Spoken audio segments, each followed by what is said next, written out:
PIM ehitamine hästi keeruline tavainimesele, aga tegelikult linn, kes ehitab hästi palju, linnal on juba kogemus ju ka sellise ehitamisstiili juures. No jah, tegemist on siis projekteerimisega, eks ole, ja kui me tavaliselt oleme harjunud sellega, et kui hästi lihtsalt öelda, mis ta on, et paberil projekteerimine on nii-öelda 2 mõõdus, siis PIM projekteerimine on arvutis ja 3 mõõdus ja tegelikult teeb seda projekteerimist oluliselt täpsemaks ja lihtsamaks, hilisemat ehitust. Aga ka jah, meil on ka kogemused sellega,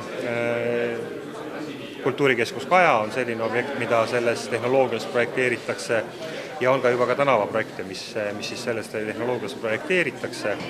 Ja loomulikult siin on väga palju plusse, mis ta annab. Kõigepealt loomulikult, kui me mõtleme linna keskkonnale, siis annab see võimalust inimesi paremini kaasata, näidata neile, mis on see objekt, mida tehakse, milline on see tulemus. Loomulikult annab see kaasa palju ehitajatele, ta aitab juba enne ehitust leida vigu, mis on projekteerimisel võimalik, et tekkinud. Ta aitab kiirendada ehitamist ja nii nagu ka räägitud, ta aitab kokku hoida tulevikus halduskulusid. Nii et sellel tehnoloogial on väga palju plusse ja loomulikult seda tuleb hakata kasutama kõikjal. Aga niisugune heade mõtete allkirjastamine, mida te lepingu siin allkirjastasite, milleks nii paljude erinevate asutuste, ettevõtete koostöö vajalik on?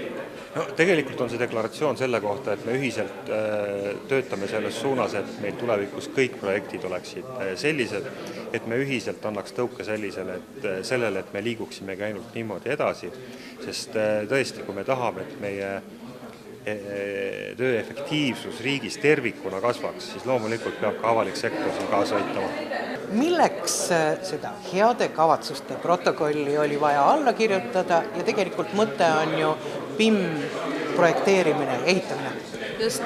Eestis on väga suur murekoht üleüldse tööstuse madal tootlikkus. Kui üldistada, muidugi me leiame ka häid näiteid, aga kui üldistada, siis Eestis on tööstuse tootlikkus 55% Euroopa Liidu keskmisest ja see on püsinud samal tasemel 10 aastat. Ja seal hulgas paraku ka ehitusvaldkond, mis on väga traditsiooniline ja nii-öelda vanas kinni.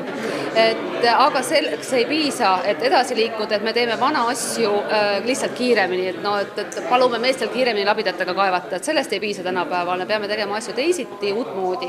Ja selleks on just digitaliseerimine, et ka ehituses me räägime digitaliseerimisest ja see tähendab seda, et me teeme kontorilaua taga arvutis pikemalt eeltööd, et väldime hiljem vigu ehitusobjektil, aega hoiame kõvasti kokku ja lõppkokkuvõttes öeldakse, see sõltub 30-40% on lõpuks kogu on see ehitusobjekt odavam läbi selle, et ei tehta vigu ja hoitakse eeltöödega aega kokku. See PIM on selline modelleerimisprotsess digitaalselt, kus väga peensusteni on kõik läbi töötatud ja paika pandud, seda on esiteks hea ka endal vaadata ja niimoodi ka teada avastada võimalikult ja teisest küljest ka koha peal aega kokku hoida. Aga ka see on hilisemalt ka ekspluatatsiooninkulusid hoitakse kokku, sest kogu see ka hilisem ekspluatatsioon on see, mis juba on eelnevalt digitaalselt kõik läbi mõeldud. Et siin saab tegelikult öelda, et või pigem ei saa välja võtta seda poolt, kelle jaoks see kõige tähtsam on? Tegelikult ei saa, sellepärast see meile ühiskonnale oluline, ma arvan kõigile, kui me räägime näiteks ehitistest, rajatistest või ka me räägime infrastruktuuri objektidest nagu teed ja tänavad, siis lõppkokkuvõttes me puutume kõik nendega kokku. Kodudes me elame majades, päeval käime tööl, sõidame mööda maanteid pidi, sildu pidi ja ühest küljest see annab, ehitised on parema kvaliteediga, nad on ökonoomsemad, aga ka kvaliteetsemad, nad peavad lõpuks kauem vastu, kui neid vigu on välditud. Nii et kogu ühiskond võidab sellest rääkimata, et lõppkokkuvõttes on ka palju odavam.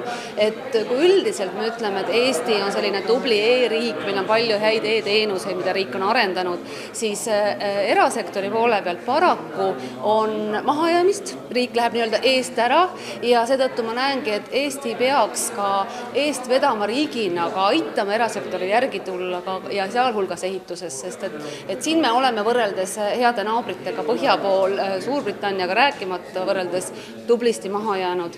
Aga just seetõttu, et me ei ole keskset sellist eestvedamist olnud, aga nüüd me võtsime järjest salvist ja ma usun, et esialgu ma ei taha veel näha, et meil on nagu me hakkame piitsaga. Me peame tegema piitsa ja präänikut korraga, ehk siis ühest küljest aitama ja hiljem see piits tähendab seda, et riigi tellimused peaksid olema tulevikus ainult BIM ehk siis digiprojektidena, aga esialgu, kui me hakkame seda nõudma, me peaksime aitama ettevõtetel aru saada, mis asi on see ja valmistuda selleks.